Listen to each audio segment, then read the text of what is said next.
নমস্কার সবাইকে। এই ভিডিওতে আসুন আমরা শিখি কিভাবে এসি সিঙ্গেল ফেজ মোটরস রক্ষণাবেক্ষণ, সার্ভিস এবং মেরামত করা যায়। এই ভিডিওর শেষে আপনি সক্ষম হবেন সাধারণ রক্ষণাবেক্ষণ এবং সার্ভিসের পদ্ধতি অনুসরণ করুন, পরীক্ষা, ডিসম্যান্টল, ত্রুটি শনাক্ত এবং তাদের সংশোধন করে, মোটর অ্যাসেম্বলি এবং পরীক্ষা করতে, ব্যর্থতার সাধারণ কারণগুলি চিহ্নিত করতে এবং তাদের সমস্যা সমাধান করতে। আসুন আমরা এই অনুশীলনের জন্য প্রয়োজনীয় টুলস, ইকুইপমেন্ট এবং মেশিনারি সংগ্রহ করি। Electrician tool kit, set of double ended spanner, pulley puller 100 mm, pulley puller 150 mm, nylon hammer, multimeter, industrial thermometer metric, megar, voltmeter moving iron type, ammeter moving iron type, fraction horsepower AC single phase split phase motor, ICDP switch, test lamp, PVC insulated copper cable। রক্ষণাবেক্ষণ এবং service করুন। মোটরের name প্লেটের বিবরণ পড়ুন এবং ট্যাবুলেশনে record করুন। সংশ্লিষ্ট আইসিডিপি মেইন সুইচ অফ করুন। ফিউজগুলি সরান এবং নিরাপদ হেফাজতে রাখুন। সাব সার্কিট ফিউজগুলি সরান যা আইসিডিপিতে পাওয়ার সাপ্লাই করে।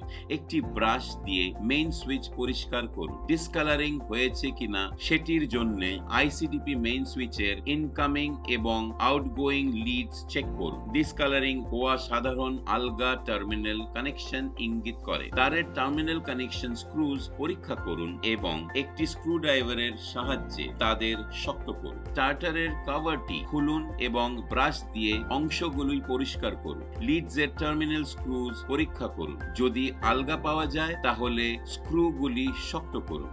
ওভারলোড সেটিং পরীক্ষা করুন এবং প্রয়োজন মতো এটি মোটরের রেটেড কারেন্ট সেট করুন। পিটিং এর জন্য স্টার্টারের কন্ট্যাক্ট পয়েন্টগুলি পরীক্ষা করুন। যদি কন্ট্যাক্ট পয়েন্টগুলি হালকাভাবে পিটেড হয় তবে সেগুলি পরিষ্কার করতে একটি স্যান্ডপেপার ব্যবহার করুন। খারাপভাবে পিটেড বা ক্ষতিগ্রস্ত কন্ট্যাক্ট প্রতিস্থাপন করা প্রয়োজন। ব্রাশ, কাপড়ের টুকরো এবং একটি ব্লোয়ার ব্যবহার করে সিঙ্গেল ফেজ মোটরের বাইরের সারফেসটি পরিষ্কার করুন। টার্মিনাল কভার খুলুন। Incoming, starting winding, running winding, capacitor এবং সেন্ট্রিফিউগাল সুইচ নোট করুন। শর্টিং লুপ এবং ইনকামিং কানেকশনস খুলুন। Main winding, starting winding, centrifugal switch এবং ধারাবাহিকতা পরীক্ষা করুন। একটি মাল্টিমিটার দিয়ে সেন্ট্রিফিউগাল সুইচ এর ওয়াইন্ডিংস এবং কন্ট্যাক্ট রেজিস্ট্যান্স ভ্যালু পরিমাপ করুন এবং টেবিলে লিখুন।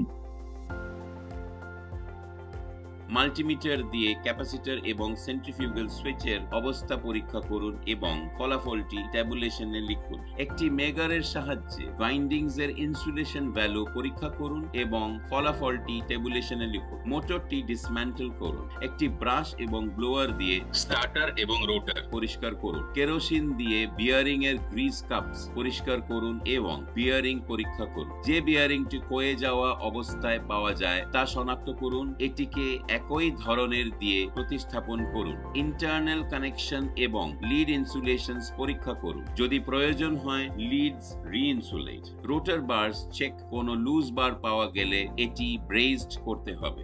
ঘষার চিহ্নের জন্য রোটার এবং স্টেটরের সারফেস পরীক্ষা করুন। ঘষার চিহ্নগুলি ক্ষয়ে যাওয়া বিয়ারিং বা অ্যাসেম্বলিতে ভুল অ্যালাইনমেন্ট ইঙ্গিত করে। এগুলো ঠিক করুন। সেন্ট্রিফিউগাল সুইচের টেনশন এবং পয়েন্টস অফ কন্ট্যাক্ট এর মধ্যে নিখুঁত যোগাযোগ আছে কিনা তা পরীক্ষা করুন। যদি সুইচটি খারাপ অবস্থায় থাকে তবে একটি একই ধরনের সুইচ দিয়ে প্রতিস্থাপন করা উচিত। কন্ট্যাক্টের ড্রেসিং স্যান্ডপেপার এর সাহায্য করা যেতে পারে। আগে পরিমাপ করা ইনসুলেশন রেজিস্ট্যান্স ভ্যালু শনাক্ত করুন। যদি 1 মেগা ওম এর কম পাওয়া যায় একটি ওভেনে বা ইনক্যান্ডিসেন্ট ল্যাম্প দিয়ে ওয়াইন্ডিং শুকিয়ে ভার্নিশ করুন। মোটরের যন্ত্রাংশ অ্যাসেম্বল করুন এবং পূর্বের পরীক্ষাটি সম্পাদন করুন এবং ট্যাবুলেশনে ফলাফল লিখুন। পরীক্ষার ফলাফল খুব বেশি আলাদা হওয়া উচিত নয়। বরং এটার কিছুটা উন্নতি দেখানো উচিত। আপনার ডায়াগ্রাম অনুযায়ী শর্টিং লুপস এবং ইনকামিং লিডস কানেক্ট করুন। ফিউজ গ্রিপে সঠিক ভ্যালু এর